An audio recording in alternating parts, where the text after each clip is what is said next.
I'm Richard Randall, and welcome back to Your Real Estate Voice with Barb Schlinker. It's the weekly radio show that informs and educates you on how to buy or sell real estate with Barb Schlinker, the owner of Your Home Sold Guaranteed Realty. Now, Barb, a lot of people go off those automated valuations that they see on places like Zillow to determine what their home value really is and what the home's worth.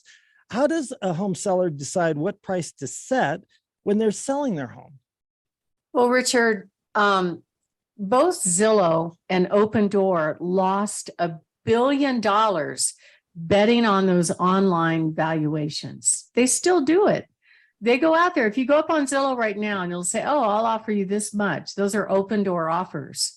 But Zillow was doing it for a while and they were overpaying for homes. I remember going on appointments with sellers because they were comparing me to Zillow. And this one guy said, hey, Open Door offered me $750,000 for this house. And I'm like, you should take that.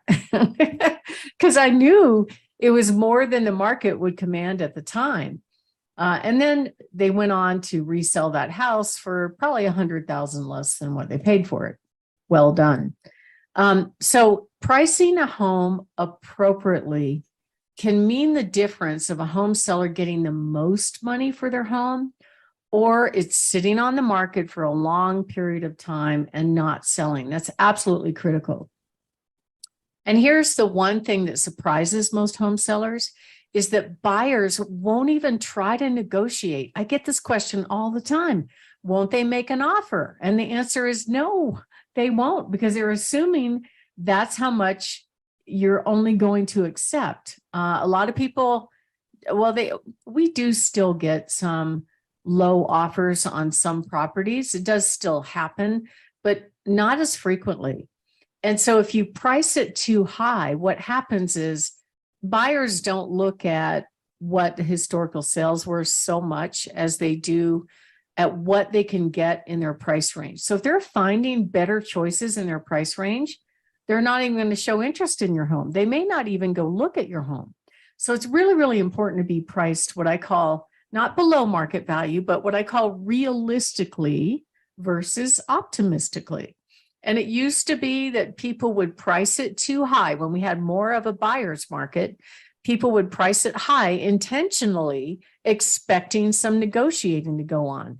But, it just, because we're just coming off of an absolute boom and it's still a seller's market, it's just not working. So you cannot price too high and expect people to make an offer. They won't even throw their hat in the rings. So pricing it right means you're going to get more buyers, more showings, more offers. And when you do that, you have more choices, like which buyer do I want to take, right? That just happened this past weekend on a home that was priced at $1.15 million. We had 3 offers on it, and the seller got to choose the best buyer. That's the best case scenario. So pricing a home too high and slowly walking the price down, according to the National Association of Realtors, means that you're going to net less money.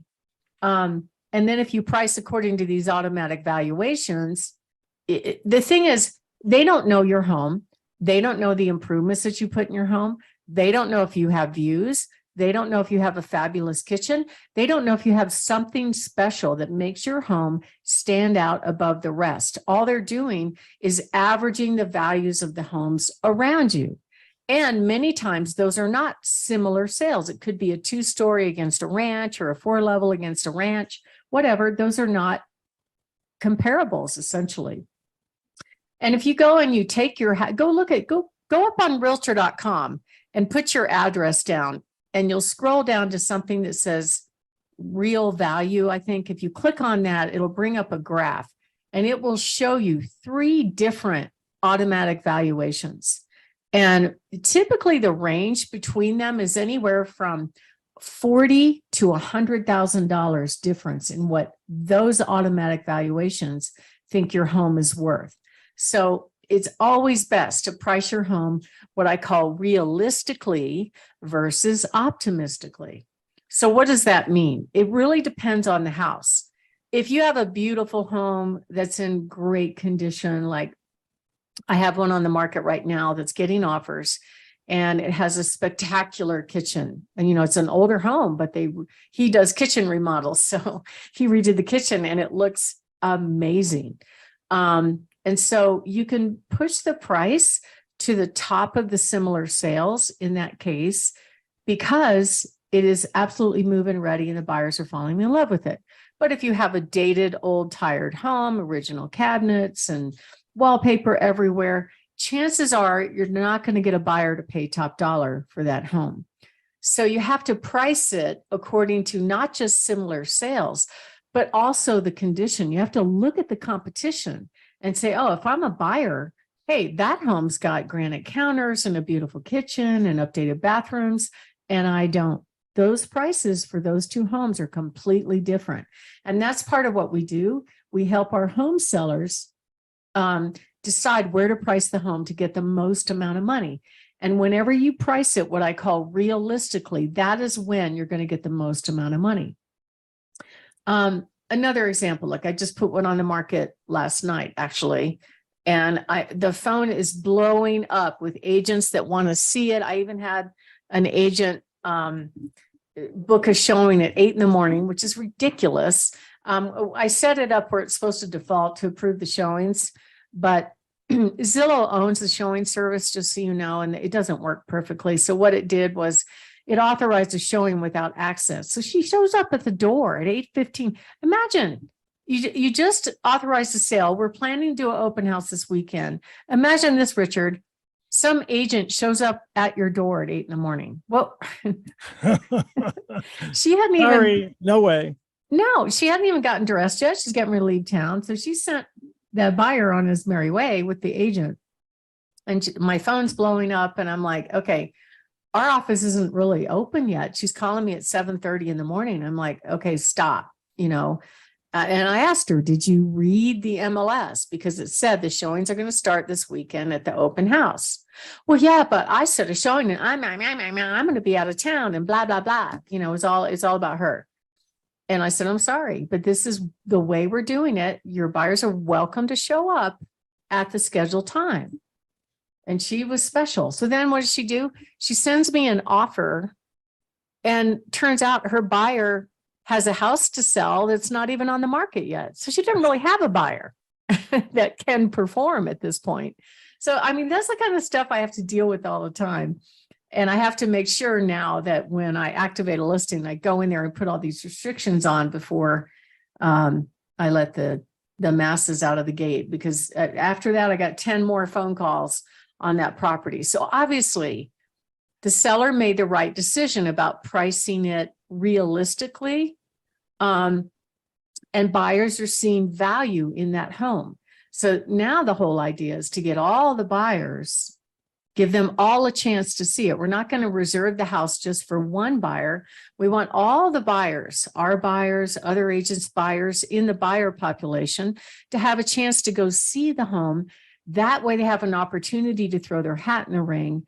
And that way all the buyers have a chance to get the house and the seller has a chance to get the most amount of money when it sells. And then what if what if the house is not selling? What's the problem? Okay, so it could be a couple of things. Like normally it is price, but occasionally it is marketing. Okay, so the average days on market in the Colorado Springs area is about 48, 45 days. The average in the Denver metro area is about 11 days. So it sort of depends on the price range. Although I had a bidding war last weekend on a $1.1 million home. But there's a lot of different factors that go into it. And so we know, based on the showing activity and the interest activity, whether or not we hit all the correct stars. Like we got it priced right, we got it marketed right, and people want to see it. That tells me we did the right thing. My name is Barb Schlinker. I'm with Your Home Sold Guaranteed Realty Colorado. You're listening to our show, Your Real Estate Voice. And we're talking about why those automatic valuations can be drastically off on your home value. And next up, what we're going to be talking about is how to price your home right. So when you do go on the market, you don't miss the perfect buyer in the first 30 days that goes on the market, and some things that you can do to make your home more valuable. So if you are thinking of making a move, you can go to my website, barbhasthebuyers.com, click on Find My Buyer. And if you're not ready yet, I've got some great information on the website.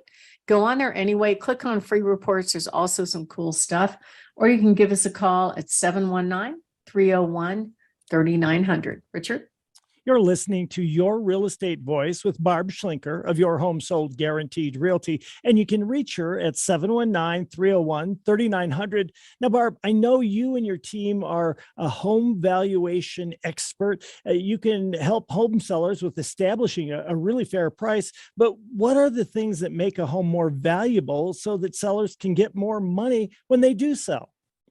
Well, you've heard the old saying, location, location, location, right? So that's number one. Location is very, very important. However, it's not something that's in the seller's control. I had a sale yesterday where we got top dollar and it sold for way over asking price and it back to a busy railroad track, right? So it didn't have the perfect location, but they did everything else right. The home was in great condition. It had great views. We're able to get top dollar for that home. So it gets back to marketing and pricing. So pricing is absolutely important. It is a piece of marketing. And if you get it wrong, it can actually hurt the sale. And of course, condition is a factor as well. A lot of people ask me, can't I just give a credit? Why do I have to replace the carpet? Why do I have to do this and that? The reason is most buyers don't have either A, the cash, or B, the vision to be able to decide whether or not they're going to make an offer on a home that needs work. So pricing it right starts negotiation, and getting the condition right is absolutely critical. I know, according to the National Association of Realtors, that 41% of buyers will pass on a home that needs work. So getting it in good condition is really, really important. And the things that add value are flooring, neutralizing paint, of course, kitchens and baths, and yards and living rooms. Now, does that mean you have to do a full-on remodel? No, not necessarily. It might just be flooring. It might just be light fixtures. It could be something simple like that. And of course, as always, you want to fix deferred maintenance. So if you are thinking of making a move and you'd like to find out about how to get the price you want and need, you can go to my website, barbhasthebuyers.com, click on free reports. And if you are moving soon and you want an in-home consultation on what to do and what not to do to get our house ready for sale, give us a call at 719-301-3900. Richard? You're listening to Your Real Estate Voice with Barb Schlinker of Your Home Sold Guaranteed Realty. And you can reach Barb at 719-301-3900 or barbhasthebuyers.com. We'll take a short break. When we come back, we'll be talking about a home seller checklist. That way you get your house ready for sale and get the very most out of it. It's your biggest asset. We'll talk about that with Barb when we come back.